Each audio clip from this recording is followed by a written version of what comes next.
Hi everyone, good morning to all. Thank you universe, thank you angels. Present మీ పర్సన్వి మీవి current energies ఎలా ఉన్నాయి అనేది ఇప్పుడు మనం చూద్దాం. ఏదైనా మనం ఎదుటి వాళ్ళకి చెప్పడం చాలా ఈజీ, కానీ మనం చేయడం చాలా కష్టం. కానీ ఏది కష్టంగా అనిపించదు. నెమ్మదిగా అలవాటు చేసుకుంటే ప్రతిదీ అలవాటు అవుతుంది. ఎప్పుడూ అధైర్యపడిపోవద్దు, ధైర్యంగా ఉండండి. The hermit, the hanged man, 10 of swords, 9 of swords, queen of cups, ace of pentacles. ఈ కార్డ్స్ ఆధారంగా చూస్తే మీరు స్టక్ ఎనర్జీలో ఉన్నారు. ప్రేమలో క్లారిటీ అనేది లేదు. వెయిటింగ్ ఫేజ్లో ఉన్నారు. అదర్ పర్సన్ ఏ నిర్ణయం తీసుకోకుండా ఆలస్యం చేస్తున్నారు. అందుచేత మీకు ఎటు డిసైడ్ చేసుకోవాలి, ఏం చేయాలి అనేది మీకు ఒక క్లారిటీ రావటం లేదు. కానీ మీది అన్కండిషనల్ లవ్, రియల్ లవ్. మీది చాలా స్టేబుల్డ్ రిలేషన్. మీకు మీ వ్యక్తి మీద ఉన్న ప్రేమ చాలా మనస్ఫూర్తిగా ఉన్న ప్రేమ. లోపల నుంచి మీరు ప్రేమిస్తారు, బయటికి చెప్పే మాటలు కాదు. మీరు మనస్ఫూర్తిగా వాళ్ళని చాలా ఇష్టపడుతున్నారు.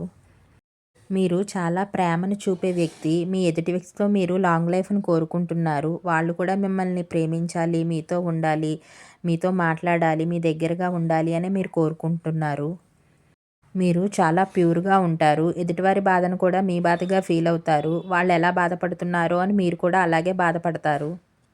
మీరు చాలా ఎమోషనల్గా, సెన్సిటివ్గా ఉండే వ్యక్తి. చాలా ఓవర్ థింక్ చేస్తారు, చాలా ఓవర్ లవ్ చేస్తారు, చాలా ఓవర్ కేర్ చూపిస్తారు. ఇవన్నీ మీ కరెంట్ ఎనర్జీస్. ఇప్పుడు అదర్ పర్సన్ యొక్క ఎనర్జీస్ ఎలా ఉన్నాయో చూద్దాం. మీ పర్సన్ చాలా బాధలో ఉన్నారు, చాలా డిస్టర్బ్డ్గా ఉన్నారు, చాలా పెయిన్ తీసుకుంటున్నారు.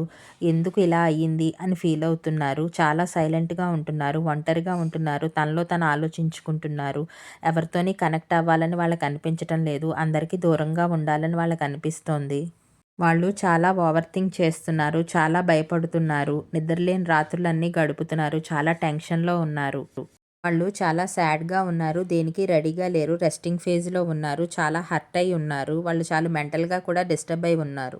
మీరు ప్రతిదానికి ఓవర్ థింక్ చేయకుండా, సెన్సిటివ్గా ఉండకుండా వాళ్ళకి కొంచెం టైము స్పేసు ఇవ్వండి. వాళ్ళే సర్దుకుంటారు, వాళ్ళే అన్నిటినీ మళ్ళీ సెట్ చేసుకుంటారు, తిరిగి కంబ్యాక్ అవుతారు.